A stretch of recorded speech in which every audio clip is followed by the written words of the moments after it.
Hallelujah. Hallelujah. Now it's time to listen to God's word. ಇವಾಗ ದೇವರ ವಾಕ್ಯವನ್ನು ಕೇಳುವಂತ ಸಮಯ. I've been teaching on Saturday afternoon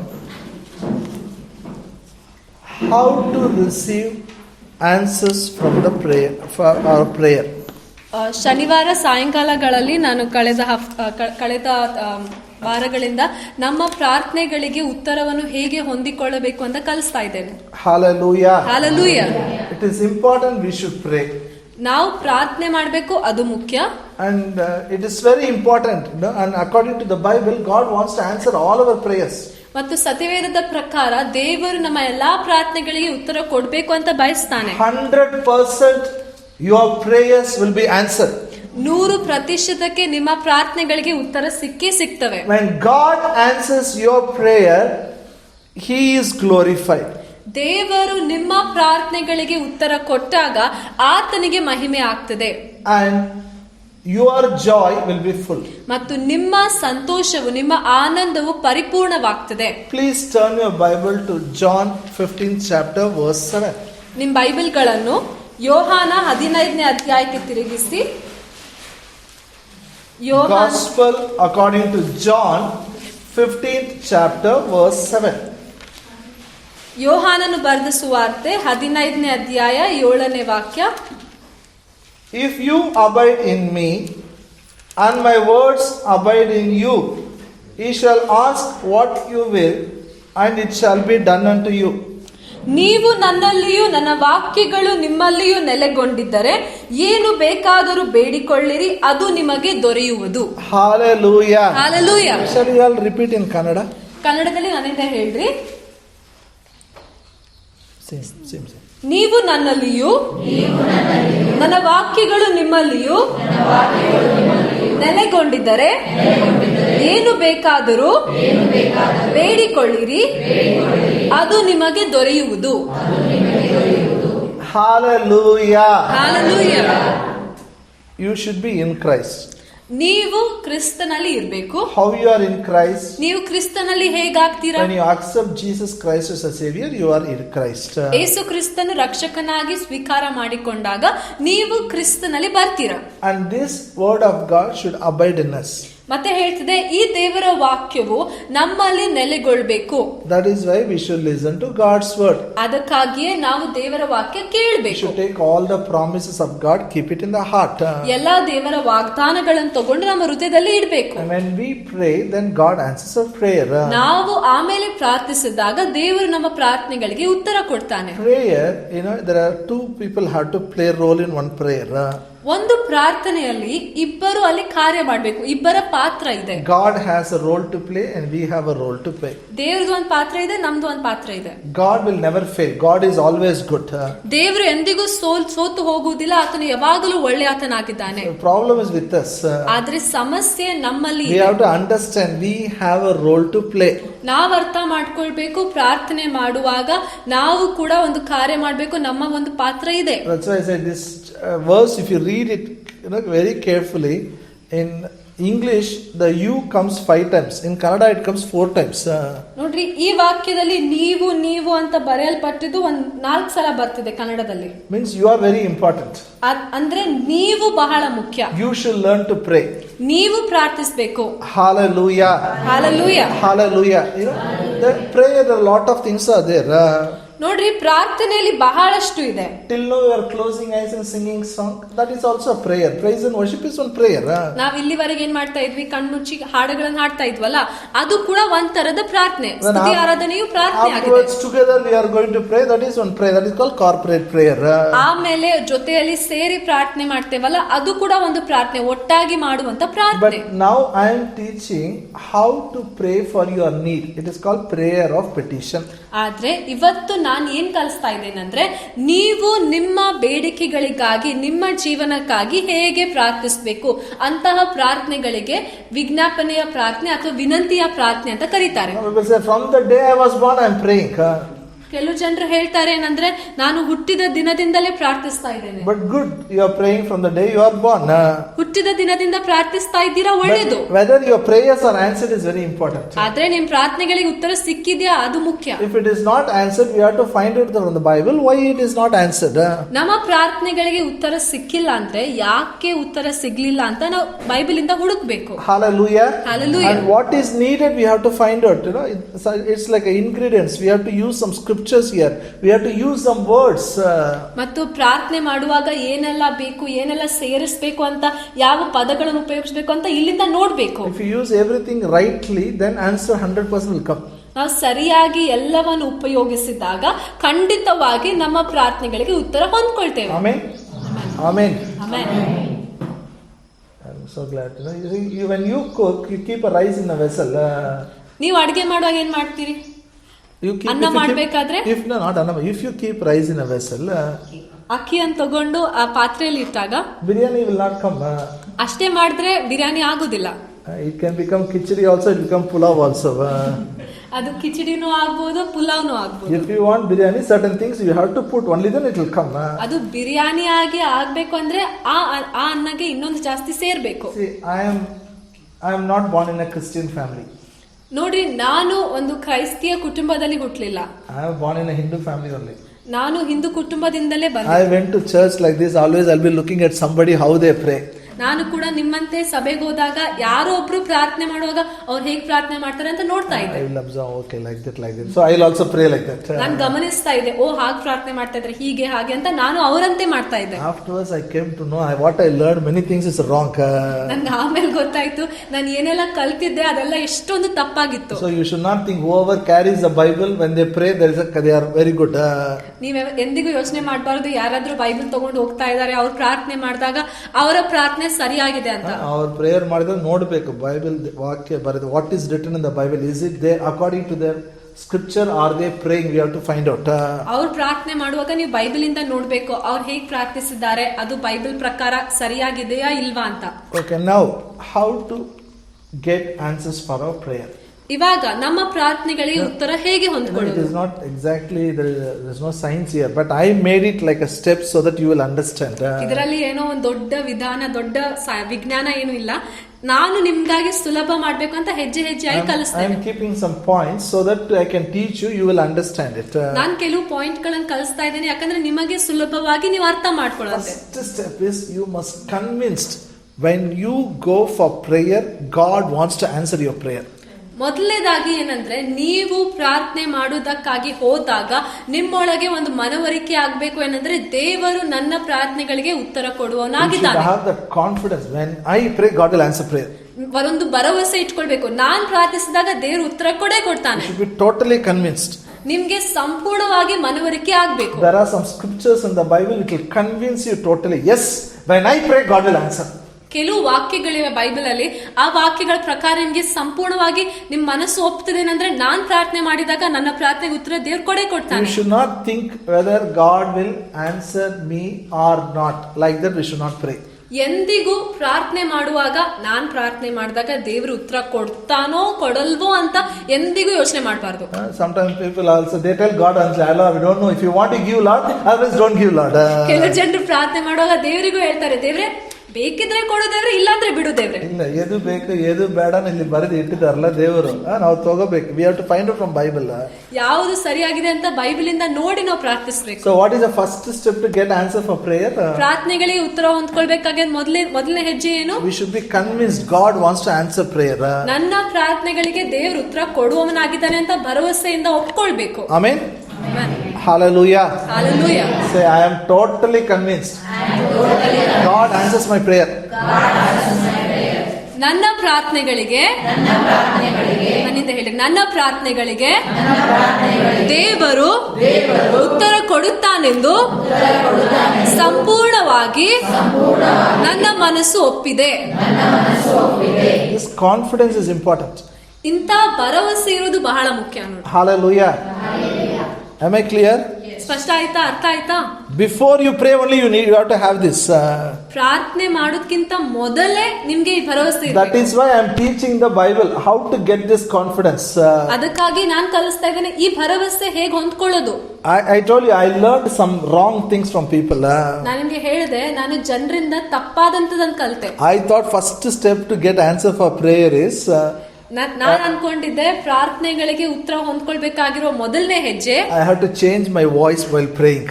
ಪ್ರಾರ್ಥನೆ ಮಾಡುವಾಗ ನನ್ನ ಆವಾಜ್ ಬದಲಾಯಿಸಬೇಕು. I have to make it very gracious Heavenly Father, like that I have to shout. ಸ್ವಲ್ಪ ಗಟ್ಟಿಯಾಗಿ ಚೀರಿ ಪ್ರಾರ್ಥನೆ ಮಾಡ್ಬೇಕು ಅಂತ ಅನ್ಕೊಳ್ತಾ Or I have to cry. ಇಲ್ಲಾಂದ್ರೆ ಅಳ್ಬೇಕು. All these things I thought is very important. ನನ್ಗೆ ಅನಿಸ್ತಾ ಇತ್ತು ಇದೆಲ್ಲ ಬಹಳ ಮುಖ್ಯ. ಇಲ್ಲ, that is all not important. ಅದೆಲ್ಲ ಮುಖ್ಯನೇ ಇಲ್ಲ. You can talk normally how a child talks to father, you can talk to God the Father. ಹೇಗೆ ಮಗು ತಂದೆಯೊಟ್ಟಿಗೆ ಮಾತಾಡ್ತಾ ಇದೋ ಅದೇ ರೀತಿಯಲ್ಲಿ ನೀವು ತಂದೆಯ ದೇವರೊಟ್ಟಿಗೆ ಸಾಮಾನ್ಯವಾಗಿ ಮಾತಾಡ್ಬೋದು. Now how to get this assurance? ಈ ಭರವಸೆ, ಈ ಖಚಿತತೆ ಹೇಗೆ ಹೊಂದ್ಕೊಳ್ಳೋದು? We should understand this prayer is God's idea. This is originated from God. God wants us to pray.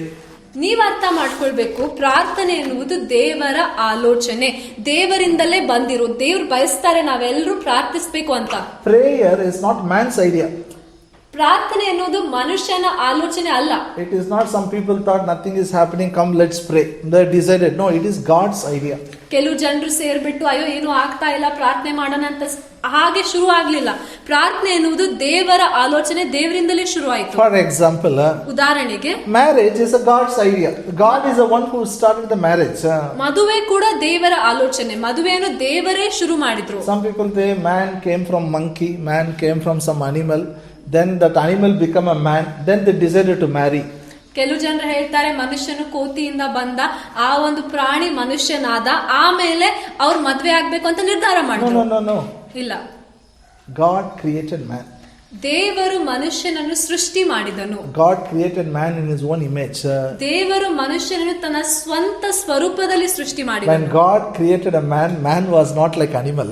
ಮನುಷ್ಯನನ್ನು ದೇವರು ಸೃಷ್ಟಿ ಮಾಡಿದಾಗ ಮನುಷ್ಯನು ಪ್ರಾಣಿಯ ಹಾಗೆ ಇರ್ಲೇ ಇಲ್ಲ. When man committed sin, he became like animal. ಆದ್ರೆ ಮನುಷ್ಯನು ಪಾಪ ಮಾಡಿದಾಗ ಪ್ರಾಣಿಯಂತೆ ಆದ. He was like God.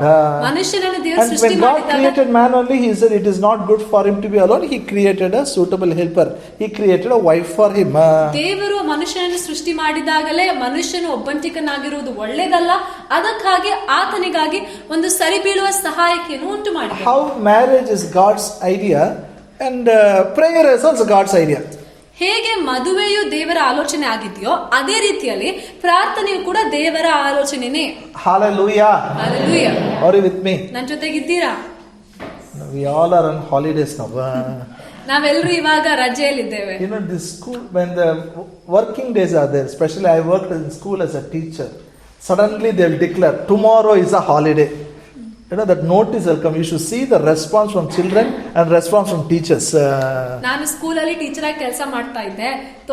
ಯಾವಾಗಾದ್ರೂ ಹೀಗೆ ಒಂದು ನೋಟಿಸ್ ಬರ್ತಾ ಇತ್ತು, ನಾಳೆ ದಿನ ರಜಾ, ಇವತ್ತಿನಿಂದ ರಜಾ ಅಂತ. ಅದು ನೋಟಿಸ್ ಬಂದಾಗ ಮಕ್ಕಳಿಂದ ನೋಡುವಂತ ಪ್ರತಿಕ್ರಿಯೆ ನೋಡ್ಬೇಕು, ಟೀಚರ್ ಗಳಿಂದ ನೋಡುವಂತ ಪ್ರತಿಕ್ರಿಯೆ. Everybody will feel happy. Tomorrow is a holiday. ಎಲ್ಲರಿಗೆ ಖುಷಿ ಆಗ್ತದೆ, ನಾಳೆಯಿಂದ ರಜಾ ಅಪ್ಪ. Everybody likes Sunday. Sunday is a holiday.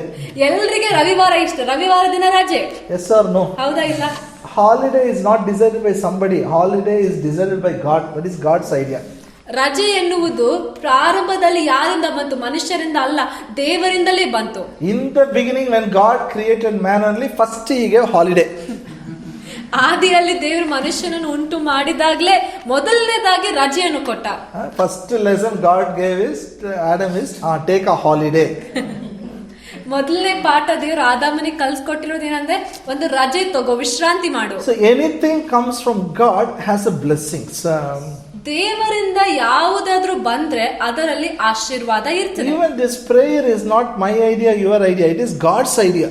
ಪ್ರಾರ್ಥನೆ ಮಾಡೋದು ಕೂಡ ನನ್ನ ಆಲೋಚನೆ ಅಥವಾ ನಿಮ್ಮ ಆಲೋಚನೆ ಅಲ್ಲ, ಇದು ದೇವರ ಆಲೋಚನೆ. Now turn your Bible to Gospel according to Luke. ನಿಮ್ಮ ಬೈಬಲ್ಗಳನ್ನು ಲೂಕನು ಬರೆದ ಸುವಾರ್ತೆಗೆ ತಿರುಗಿಸಿ 11th chapter 11ನೇ ಅಧ್ಯಾಯ verse 9. 9ನೇ ವಾಕ್ಯ.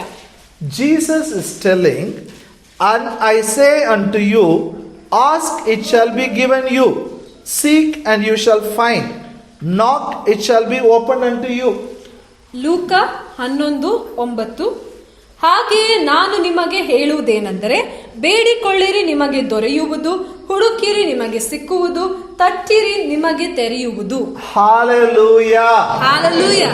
Jesus says, ask, it shall be given. ಇಲ್ಲಿ ಯೇಸು ಸ್ವಾಮಿ ಹೇಳ್ತಾ ಇದ್ದಾನೆ, ಕೇಳಿರಿ ನಿಮಗೆ ದೊರಕುವುದು. So what we should do? ನಾವೇನ್ ಮಾಡ್ಬೇಕು? We should ask. ಕೇಳ್ಬೇಕು. And next verse he says, everyone that asketh receiveth. ಮುಂದೆ ಹೇಳ್ತಾನೆ, ಯಾರ್ಯಾರು ಬೇಡಿಕೊಳ್ತಾರೋ ಅವರಿಗೆ ಸಿಕ್ಕುವುದು. Shall we tell in Kannada, all of you?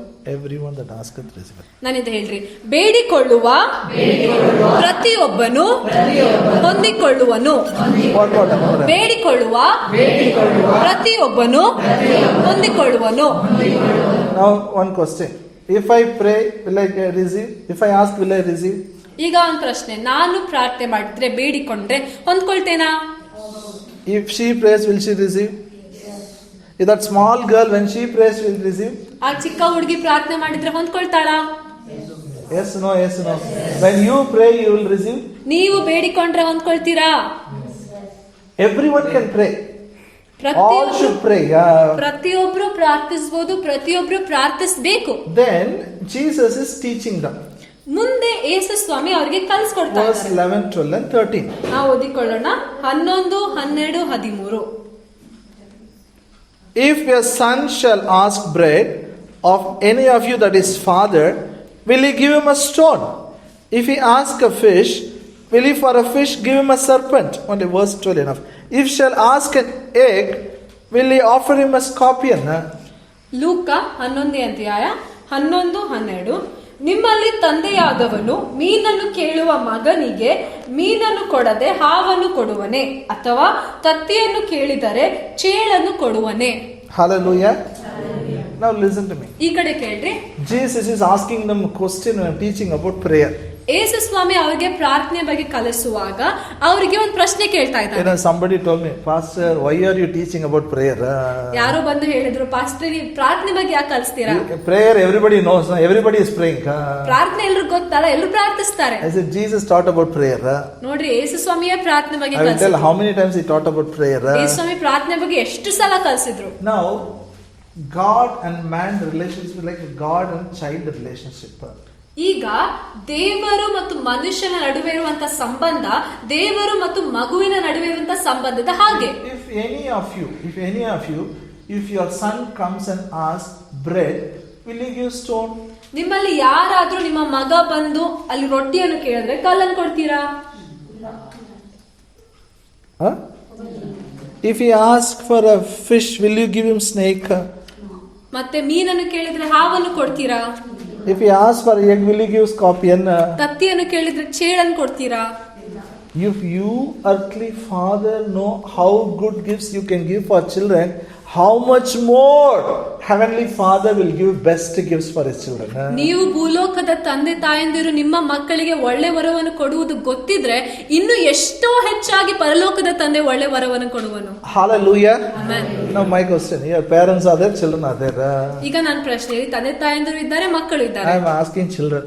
ಮಕ್ಕಳಿಗೆ ಕೇಳ್ತೇನೆ, if you are hungry, do you hesitate to ask or you ask? ಹಸುವೆ ಆದ್ರೆ ಅಮ್ಮಗೆ ಕೇಳು ಅಂತ ನೀವು ಹಿಂದೆ ಮುಂದೆ ನೋಡ್ತೀರಾ? ಯಾಕೆ? My mother, my father, I will ask. ನಮ್ಮಪ್ಪ ನಾನ್ ಕೇಳ್ತೇನೆ. Like that you should pray. My father, I will ask. ಅದೇ ರೀತಿಯಲ್ಲಿ ಪ್ರಾರ್ಥಿಸಬೇಕು. ನಮ್ಮ ಅಪ್ಪನಿಗೆ ನಾನ್ ಕೇಳ್ತೇನೆ. Amen. Amen. Say, God is my father. God is my father. God is my father. God is my father. ನನ್ನಿಂದ ಹೇಳಿ, ದೇವರು ನನ್ನ ತಂದೆ. ದೇವರು ನನ್ನ ತಂದೆ. Hallelujah. You should not. Parents, for example, so many parents are there. If your child comes and asks me, uncle, I want one chocolate, how you will feel? ಎಷ್ಟೊಂದು ತಂದೆ ತಾಯಂದಿರು ಇದ್ದಾರೆ, ಯಾರಾದ್ರೂ ನಿಮ್ಮ ಮಗು ಬಂದು ನನಗೆ ಕೇಳಿದ್ರೆ, ಅಂಕಲ್ ನನಗೆ ಚಾಕ್ಲೇಟ್ ಬೇಕಂದ್ರೆ ನಿಮಗೆ ಹೆಂಗ ಅನಿಸ್ತದೆ? And I tell him, will you buy chocolate and give? How you will feel? ಮತ್ತು ನಾನು ನಿಮ್ಗೆ ಹೇಳ್ತೇನೆ, ನಿಮ್ ಮಗು ಚಾಕ್ಲೇಟ್ ಕೇಳ್ತಾ ಇದ್ದಾನೆ, ಸ್ವಲ್ಪ ಕೊಡಿಸಿ ಅಂದ್ರೆ, can I buy and can I give? How you will feel? ನಾನು ಅವ್ರಿಗೆ ಕೊಡ್ತೀನಿ ಅಂತ ಹೇಳಿದ್ರೆ ಹೆಂಗ ಅನಿಸ್ತದೆ? You want your child to talk to you. ನೀವು ಬಯಸ್ತೀರಾ ನಿಮ್ಮ ಮಕ್ಕಳು ನಿಮ್ಗೆ ಕೇಳಬೇಕು? Yes or no? ಹೌದಾ ಇಲ್ಲ? The same thing God also wants you to talk to Him. ಅದೇ ರೀತಿಯಲ್ಲಿಯೇ ದೇವರು ಕೂಡ ಬಯಸ್ತಾರೆ ನೀವು ಆತನಿಗೆ ಕೇಳಬೇಕು. Directly you should talk to Him. ನೇರವಾಗಿ ಆತನಿಗೆ ಕೇಳಬೇಕು. Hallelujah. We pray for everybody. ನಾವ್ ಎಲ್ರಿಗಾಗಿ ಪ್ರಾರ್ಥಿಸ್ತೇವೆ. But in the church, ಆದ್ರೆ ಸಭೆಯಲ್ಲಿ we tell people, ನಾವು ಜನರಿಗೆ ಹೇಳುವುದೇನಂದ್ರೆ God is your father. ದೇವರು ನಿಮ್ಮ ತಂದೆ. You should pray to your father. ನೀವು ನಿಮ್ ತಂದೆಗೆ ಪ್ರಾರ್ಥಿಸಬೇಕು. When you ask, He will answer. ನೀವು ಕೇಳಿದಾಗ ಆತನು ಉತ್ತರ ಕೊಡ್ತಾನೆ. Hallelujah. Hallelujah. Suppose night 11 o'clock, right? 12 o'clock you want something. ಉದಾಹರಣೆಗೆ ರಾತ್ರಿ 12 ಗಂಟೆಗೆ ನೀವು ಏನೋ ಬೇಕು. If you call me, I may not pick your phone. ನೀವು ನನಗೆ ಕರೆ ಮಾಡಿದ್ರೆ ನಾನು ನಿಮ್ phone ಎತ್ತಲ್ಲ. You call any man, you will not pray. But God is available anytime, 24 hours. You can call Him. Abba, Father, He is available. ಆದ್ರೆ ದೇವರು ಯಾವಾಗಲೂ ಲಭ್ಯವಾಗಿದ್ದಾನೆ. ಯಾವಾಗಾದ್ರೂ ನೀವು ಆತನಿಗೆ ಕೇಳಬಹುದು. 24 ತಾಸು ಆತ ನಿಮ್ಗಾಗಿ ಇದ್ದಾನೆ. Amen. Jeremiah 33rd chapter. ಎರೆಮಿಯ 33ನೇ ಅಧ್ಯಾಯ verse 3. 33ನೇ ಅಧ್ಯಾಯ 3ನೇ ವಾಕ್ಯ. ಎರೆಮಿಯ 33ನೇ ಅಧ್ಯಾಯ 3ನೇ ವಾಕ್ಯ. Call unto me. Call unto me, I will answer thee. Show thee great and mighty things which thou knowest not. ಎರೆಮಿಯ 33ನೇ ಅಧ್ಯಾಯ 3ನೇ ವಾಕ್ಯ. ನನ್ನನ್ನು ಕೇಳಿಕೋ, ನಾನು ನಿನಗೆ ಸದುತ್ತರವನ್ನು ದಯಪಾಲಿಸಿ ನಿನಗೆ ತಿಳಿಯದ ಮಹತ್ತಾದ ಗುಡಾರ್ಥಗಳನ್ನು ಗೋಚರಪಡಿಸುವೆನು. Hallelujah. Shall we repeat in Kannada, all of you? ನನ್ನಿಂದ ಕನ್ನಡದಲ್ಲಿ ಹೇಳ್ತೀರಾ? ನನ್ನನ್ನು ಕೇಳಿಕೋ, ನಾನು ನಿನಗೆ ಸದುತ್ತರವನ್ನು ದಯಪಾಲಿಸಿ ನಿನಗೆ ತಿಳಿಯದ ಮಹತ್ತಾದ ಗುಡಾರ್ಥಗಳನ್ನು ಗೋಚರಪಡಿಸುವೆನು. Prayer is God's idea. ಪ್ರಾರ್ಥನೆ ಎನ್ನುವುದು ದೇವರ ಆಲೋಚನೆ. God is saying, you call to me, I will answer you. ದೇವರೇನು ಹೇಳ್ತಾ ಇದ್ದಾರೆ? ನೀವು ನನ್ನನ್ನು ಕೇಳಿಕೊಡ್ರಿ, ನಾನು ನಿಮ್ಗೆ ಕೊಡ್ತೇನೆ. Hallelujah. So you should pray. ಅದಕ್ಕಾಗಿ ನೀವು ಪ್ರಾರ್ಥಿಸಬೇಕು. And He will show you great and mighty things which you don't know. ನಿಮಗೆ ತಿಳಿಯದಂತ ದೊಡ್ಡದಾದ ಮಹತ್ತಾದ ವಿಷಯಗಳನ್ನು ನಿಮ್ಗೆ ತೋರಿಸ್ತಾನೆ. You know, God has kept great things for you in the future. ನಿಮಗಾಗಿ ಭವಿಷ್ಯದಲ್ಲಿ ದೇವರು ಆದಂತ ವಿಷಯಗಳನ್ನು ಇಟ್ಟಿದ್ದಾನೆ. God wants to do mighty things in your life.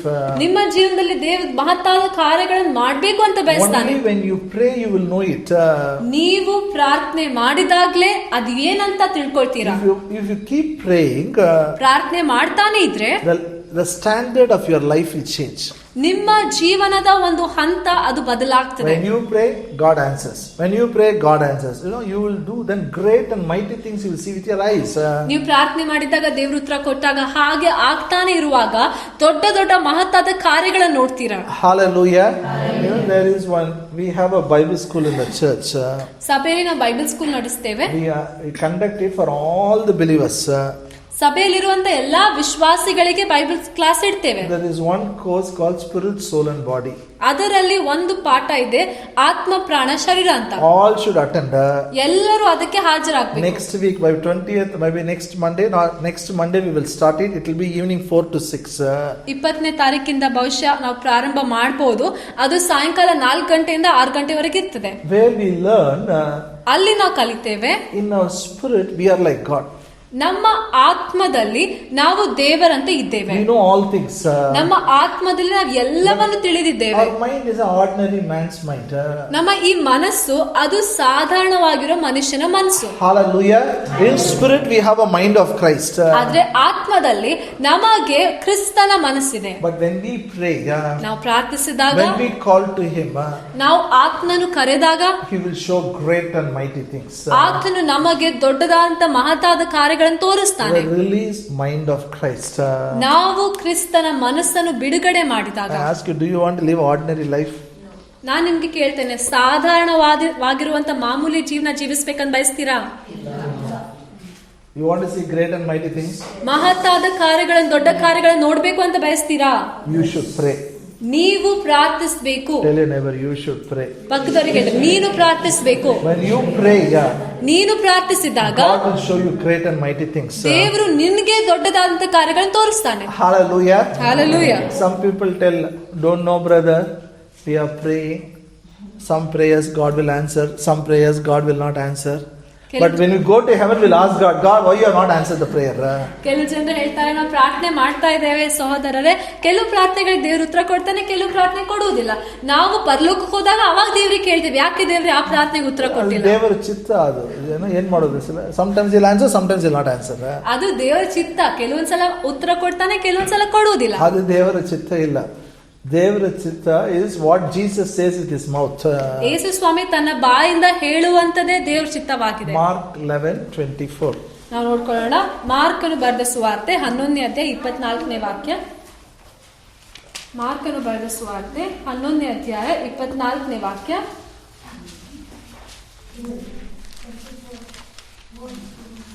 Mark 11:24. Mark 11:24. Therefore I say unto you, what things soever you desire, when you pray, believe that you have received them, and you shall have them. ಆದ ಕಾರಣ ನೀವು ಪ್ರಾರ್ಥನೆ ಮಾಡಿ ಏನೇನು ಬೇಡಿಕೊಳ್ಳುತ್ತೀರೋ ಅದನ್ನೆಲ್ಲ ಹೊಂದಿದ್ದೇವೆಂದು ನಂಬಿರಿ, ಅದು ನಿಮಗೆ ಸಿಕ್ಕುವುದೆಂದು ನಿಮಗೆ ಹೇಳುತ್ತೇನೆ. Hallelujah. It's correct. You changed it. Translation. Okay, that's good. Kannada is correct. Say in English, whatever I desire, I pray, I believe, I received it, then I will have it.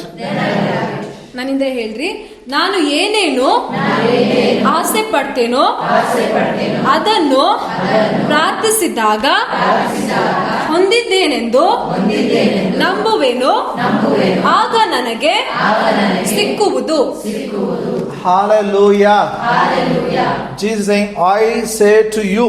ಯೇಸು ಹೇಳ್ತಾ ಇದ್ದಾನೆ, ನಾನು ನಿಮಗೆ ಹೇಳುವುದೇನೆಂದರೆ, God who came in the flesh saying, I say to you.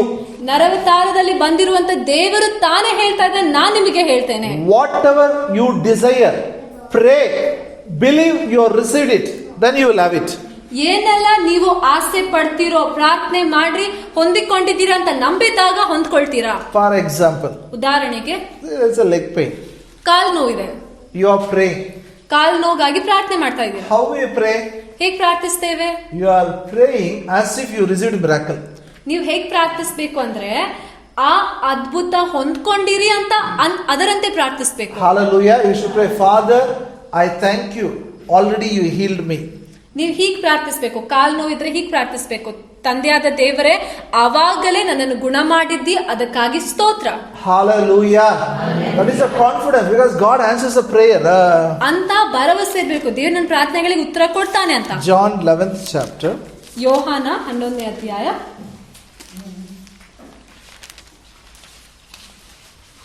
verse 41. ಯೋಹಾನ 11ನೇ ಅಧ್ಯಾಯ 41ನೇ ವಾಕ್ಯ. 42. ಯೋಹಾನ 11ನೇ ಅಧ್ಯಾಯ 41, 42.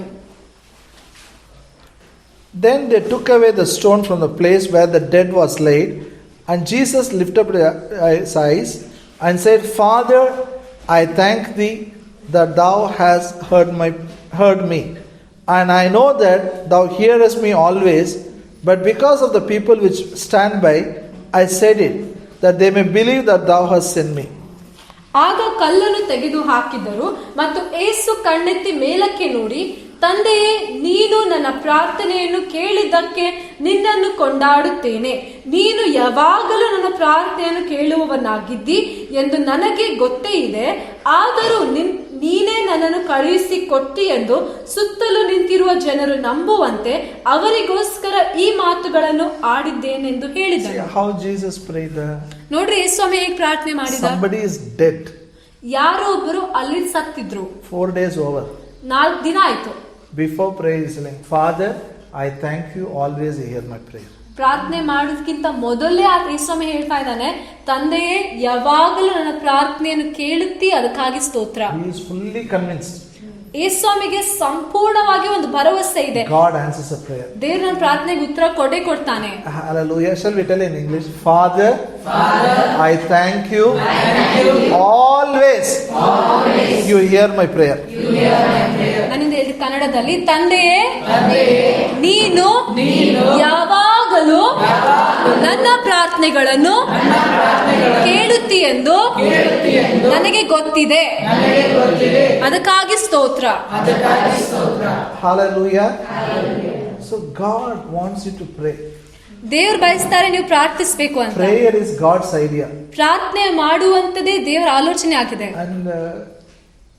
And as a human being, always we want somebody to do our work. ನಾವು ಸಾಮಾನ್ಯ ಮನುಷ್ಯರಾಗಿರುವಾಗ ಯಾವಾಗಲೂ ನಾವು ನೋಡ್ತೇವೆ ಯಾರೊಬ್ರು ಬಂದು ನನ್ನ ಕೆಲಸ ಮಾಡ್ಬೇಕು. Yes or no? ಹೌದಾ ಇಲ್ಲ? If you have to do one work, we look who will come and do my work. ಏನೋ ಒಂದ್ ಕೆಲಸ ಇದ್ರೆ ನಾವು ಹುಡುಕ್ತೇವೆ, ಯಾರು ಬಂದು ನನ್ನ ಕೆಲಸ ನನಗೆ ಕೆಲಸ ಮಾಡ್ಕೊಡ್ತಾರೆ. Somebody cooks for me, it will be good. ನನ್ಗಾಗಿ ಯಾರಾದ್ರೂ ಅಡಿಗೆ ಮಾಡಿಕೊಟ್ರೆ ಒಳ್ಳೇದಾಗಿರ್ತದೆ. Thank God we don't think somebody eats for me, it is good. ದೇವರಿಗೆ ಸ್ತೋತ್ರ, ಯಾರಾದ್ರೂ ನನ್ನ ಪರವಾಗಿ ತಿಂದ್ರೆ ಒಳ್ಳೇದಂತ ಎಂದಿಗೂ ಯೋಚನೆ ಮಾಡಲ್ಲ. Eating we want to do. ತಿನ್ನೋದಂತ ನಾವು ಮಾಡ್ಬೇಕು. All the other work somebody should do it. ಬೇರೆ ಎಲ್ಲ ಕೆಲಸ ಬೇರೆ ಯಾರಾದ್ರೂ ಮಾಡಿ. The same attitude we have in prayer also. ಅದರಂತೆಯೇ ನಾವು ಪ್ರಾರ್ಥನೆ ಬಗ್ಗೆ ಕೂಡ ಯೋಚನೆ ಮಾಡ್ತೀವಿ. Somebody should pray for me. ಬೇರೆಯೊಬ್ರು ಯಾರೋ ನನಗಾಗಿ ಪ್ರಾರ್ಥಿಸಬೇಕು. ಅವರು ಮಾಡಿದೆ ಆಗ್ತದೆ, ಇವರು ಮಾಡಿದೆ ಆಗ್ತದೆ, ಇಲ್ಲ ನೀನು ಮಾಡಿದೆ ಆಗ್ತದೆ. You only should pray. ನೀವೇ ಪ್ರಾರ್ಥಿಸಬೇಕು. Let me show one more scripture why you should pray. ಯಾಕೆ ನೀವೇ ಪ್ರಾರ್ಥಿಸಬೇಕು ಅಂತ ತೋರಿಸ್ತೇನೆ. Turn your Bible to Gospel of John, 16th chapter. ಯೋಹಾನನ್ ಬರೆದ ಸುವಾರ್ತೆ 16ನೇ ಅಧ್ಯಾಯಕ್ಕೆ ತಿರುಗಿಸಿ Verse 23. 23ನೇ ವಾಕ್ಯ. ಯೋಹಾನ 16ನೇ ಅಧ್ಯಾಯ 23ನೇ ವಾಕ್ಯ. In that day you shall ask me nothing. Verily, verily, I say to you, whatever you shall ask the Father in my name, He will give it to you. ಆ ದಿನದಲ್ಲಿ ನೀವು ನನಗೆ ಯಾವ ಪ್ರಶ್ನೆಯನ್ನೂ ಮಾಡುವುದಿಲ್ಲ. ನಿಮಗೆ ನಿಜ ನಿಜವಾಗಿ ಹೇಳುತ್ತೇನೆ, ನೀವು ತಂದೆಯನ್ನು ಏನಾದರೂ ಬೇಡಿಕೊಂಡರೆ ಅದನ್ನು ಆತನು ನನ್ನ ಹೆಸರಿನ ಮೇಲೆ ನಿಮಗೆ ಕೊಡುವನು. Hallelujah. Hallelujah. When Jesus was on the earth, always He will be praying for people. ಯೇಸು ಸ್ವಾಮಿ ಭೂಮಿಯ ಮೇಲೆ ಇರುವಾಗ ಆತನು ಯಾವಾಗಲೂ ಜನರಿಗಾಗಿ ಪ್ರಾರ್ಥನೆ ಮಾಡ್ತಾ ಇದ್ದ. And He was praying for disciples also. ಶಿಷ್ಯರಿಗಾಗಿ ಕೂಡ ಪ್ರಾರ್ಥಿಸ್ತಾ ಇದ್ದ. Before He went, He was teaching them prayer. ಯೇಸು ಸ್ವಾಮಿ ಹೋಗುವುದಕ್ಕಿಂತ ಮೊದಲು ಆತನು ಶಿಷ್ಯರಿಗೆ ಪ್ರಾರ್ಥನೆ ಕಲಿಸ್ಕೊಡ್ತಾ When He was there, He gave them food. ಯೇಸು ಸ್ವಾಮಿ ಅವ್ರ ಜೊತೆ ಇರುವಾಗ ಅವ್ರಿಗಾಗಿ ಊಟವನ್ನು ಕೊಡ್ತಾ ಇದ್ದು. He did everything for them. ಅವರಿಗಾಗಿ ಎಲ್ಲವನ್ನು ಮಾಡ್ತಾ ಇದ್ದ. After He goes, what they should do? ಯೇಸು ಹೋದ್ಮೇಲೆ ಅವ್ರೇನ್ ಮಾಡ್ಬೇಕು? So He is teaching them the prayer. ಅದಕ್ಕಾಗಿಯೇ ಅವರಿಗೆ ಪ್ರಾರ್ಥನೆಯ ಬಗ್ಗೆ ಕಲಿಸ್ತಾ ಇದ್ದ. Now I am with you. ಯೇಸು ಸ್ವಾಮಿ ಹೇಳ್ತಾ ಇದ್ದಾರೆ, ಈಗ ನಾನೇ I ಮುಟ್ಟಿದ್ದೇನೆ, will die. ನಾನು ಸತ್ತು I ಹೋಗ್ತೀನಿ, will be resurrected. ನಾನು ಪುನರುತ್ಥಾನವಾಗಿ I will go to ಎದ್ದೇಳ್ತೇನೆ, heaven. ನಾನು ಪರಲೋಕಕ್ಕೆ ಹೋಗ್ತೀನಿ. In that day, you should ask the Father in my name. ಆ ದಿನದಲ್ಲಿ ನೀವು ತಂದೆಗೆ ನನ್ನ ಹೆಸರಿನಲ್ಲಿ ಬೇಡಿಕೊಳ್ಬೇಕು. Shall we read verse 26 ನಾವು 26ನೇ ವಾಕ್ಯ and ನೋಡ್ಕೊಳ್ಳೋಣ. 27? 26, 27. At that day you shall ask in my name. I say not unto you that I will pray the Father for you. For Father Himself loveth you, because you have loved me, and have believed that I came out from God. 26, 27. ಆ ದಿನದಲ್ಲಿ ನನ್ನ ಹೆಸರಿನ ಮೇಲೆ ಬೇಡಿಕೊಳ್ಳುವಿರಿ, ನಾನು ತಂದೆಯನ್ನು ನಿಮಗೋಸ್ಕರ ಕೇಳಿಕೊಳ್ಳುವೇನೆಂತ ನಿಮಗೆ ಹೇಳುವುದಿಲ್ಲ. ನೀವು ನನ್ನ ಮೇಲೆ ಮಮತೆ ಇಟ್ಟು ನನ್ನನ್ನು ತಂದೆಯ ಬಳಿಯಿಂದ ಹೊರಟು ಬಂದವನೆಂದು ನಂಬಿದ್ದರಿಂದ ತಂದೆಯು ತಾನೇ ನಿಮ್ಮ ಮೇಲೆ ಮಮತೆ ಇಡುತ್ತಾನಲ್ಲವೇ? Father Himself loves you. ತಂದೆಯು ತಾನೇ ನಿಮ್ಮನ್ನು ಪ್ರೀತಿಸ್ತಾನೆ. Say in English, Father Himself loves me. ನನಗೆ ತಂದೆಯು ತಾನೇ ನನ್ನನ್ನು ಪ್ರೀತಿಸ್ತಾನೆ. One more time. ಇನ್ನೊಂದ್ಸಲ, ತಂದೆಯು ತಾನೇ ನನ್ನನ್ನು ಪ್ರೀತಿಸ್ತಾನೆ. This gives confidence. ಈ ಮಾತು ತಾನೇ ನಿಮ್ಗೆ ಒಂದು ಭರವಸೆ ಕೊಡ್ತದೆ. Father loves me, I will pray, He will answer. ತಂದೆ ನನ್ನನ್ನು ಪ್ರೀತಿಸ್ತಾನೆ, ನಾನು ಪ್ರಾರ್ಥನೆ ಮಾಡಿದಾಗ ಆತನು ಉತ್ತರ ಕೊಡ್ತಾನೆ. Jesus is telling, I will not pray for you. ಯೇಸುಸ್ವಾಮಿ ಹೇಳ್ತಾ ಇಲ್ಲ ನಾನು ನಿಮ್ಗಾಗಿ ಪ್ರಾರ್ಥಿಸ್ತೀನಿ ಅಂತ ಹೇಳ್ತಾ ಇಲ್ಲ. I like it very much. ನನ್ಗೆ ಬಹಳ ಇಷ್ಟ ನೋಡ್ರಿ. Hallelujah. Everybody says, you come, I will pray. But Jesus says, I will not pray. ಬಹಳಷ್ಟು ಜನ ಹೇಳ್ತಾರೆ, ನೀವು ನನ್ನ ಹತ್ರ ಬನ್ನಿ, ನಾನು ನಿಮ್ಗಾಗಿ ಪ್ರಾರ್ಥಿಸ್ತೇನೆ. ಆದ್ರೆ ಯೇಸುಸ್ವಾಮಿ ಏನ್ ಹೇಳ್ತಾ ಇದ್ದಾರೆ, ನಾನು ನಿಮ್ಗಾಗಿ ಪ್ರಾರ್ಥಿಸುವುದಿಲ್ಲ. Our church, we pray for everybody. ನಮ್ಮ ಸಭೆಯಲ್ಲಿ ಎಲ್ರಿಗಾಗಿ ಪ್ರಾರ್ಥಿಸ್ತೇವೆ. But we don't tell people, you come to us, we will pray. ಆದ್ರೆ ಎಂದಿಗೂ ನಾವು ಹೇಳೋದಿಲ್ಲ, ನೀವು ನಮ್ಮ ಹತ್ರ ಬರ್ರಿ, ನಾವು ನಿಮ್ಗಾಗಿ ಪ್ರಾರ್ಥಿಸ್ತೇವೆ. We tell people, Father Himself loves you. ನಾವು ಜನರಿಗೆ ಹೇಳೋದೇನಂದ್ರೆ ತಂದೆ ನಿಮ್ಮನ್ನು ಪ್ರೀತಿಸ್ತಾನೆ. You can pray to Father ನೀವು ತಂದೆಗೆ ನೇರವಾಗಿ ಪ್ರಾರ್ಥಿಸಬಹುದು in the name of Jesus. ಯೇಸುವಿನ So ಹೆಸರಿನಲ್ಲಿ. make one decision now. ಒಂದು ನಿರ್ಧಾರ ಮಾಡ್ಕೊಳ್ರಿ. I'm going to teach how to release God's ability in our life. ನಾನು ಕಲಿಸೋಕ್ ಹೋಗ್ತೇನೆ ಅಂದ್ರೆ ಹೇಗೆ ದೇವರ ಸಾಮರ್ಥ್ಯವನ್ನು ನಮ್ಮ ಜೀವನದ ಮೂಲಕ ಬಿಡುಗಡೆ ಮಾಡಬೇಕು. God's ability, God's power, how we can release it. ದೇವರ ಸಾಮರ್ಥ್ಯ, ದೇವರ ಶಕ್ತಿ, ದೇವರ ಬಲ ಹೇಗೆ ನಾವು ಬಿಡುಗಡೆ ಮಾಡಬಹುದು. Now, so many scriptures I showed from the Bible. God wants you to pray. ಇವತ್ತು ನಾನು ಎಷ್ಟೊಂದು ವಾಕ್ಯಗಳನ್ನು ತೋರಿಸ್ಕೊಟ್ಟೇನಂದ್ರೆ ದೇವರು ಬಯಸ್ತಾರೆ ನೀವು ಪ್ರಾರ್ಥನೆ ಮಾಡ್ಬೇಕು You ಅಂತ. go through all the scriptures. ನಾನು ಹೇಳಿರುವಂತ ಎಲ್ಲಾ ವಾಕ್ಯಗಳನ್ನ ಮತ್ತೆ ಓದ್ಕೊಳ್ರಿ. You will be totally convinced. ನಿಮಗೆ ಸಂಪೂರ್ಣವಾಗಿ ಒಪ್ಕೊಳ್ತೀರಾ. Before prayer only, God is going to answer my prayer. ಪ್ರಾರ್ಥನೆ ಮಾಡೋಕ್ಕಿಂತ ಮೊದಲೇ ನಿಮ್ಮ ಮನಸ್ಸಲ್ಲಿ ಒಪ್ಪಿಗೆ ಇರ್ತೇನಂದ್ರೆ ನಾನು ಪ್ರಾರ್ಥನೆ ಮಾಡಿದಾಗ ದೇವ್ರ ಉತ್ತರ ಕೊಡ್ತಾನೆ. Amen. Amen. Shall we all stand up? ಎಲ್ಲರೂ Shall we all ಎದ್ದಿಟ್ಕೊಳ್ಳೋಣ. stand up? Every eye be closed. ಪ್ರತಿಯೊಂದು ಕಣ್ಣು ಮುಚ್ಚಲ್ಪಡಲಿ. Every eye be closed. ಪ್ರತಿಯೊಂದು ಕಣ್ಣು I ಮುಚ್ಚಲ್ಪಡಲಿ. want you to thank God by faith. ನಂಬಿಕೆಯಿಂದ ದೇವರಿಗೆ ವಂದನೆ ಸಲ್ಲಿಸ್ರಿ. God will answer all your prayers. ದೇವರು ನಿಮ್ಮ ಎಲ್ಲಾ ಪ್ರಾರ್ಥನೆಗಳಿಗೆ ಉತ್ತರ ಕೊಡ್ತಾನೆ. 100%. Everything will be answered. 100%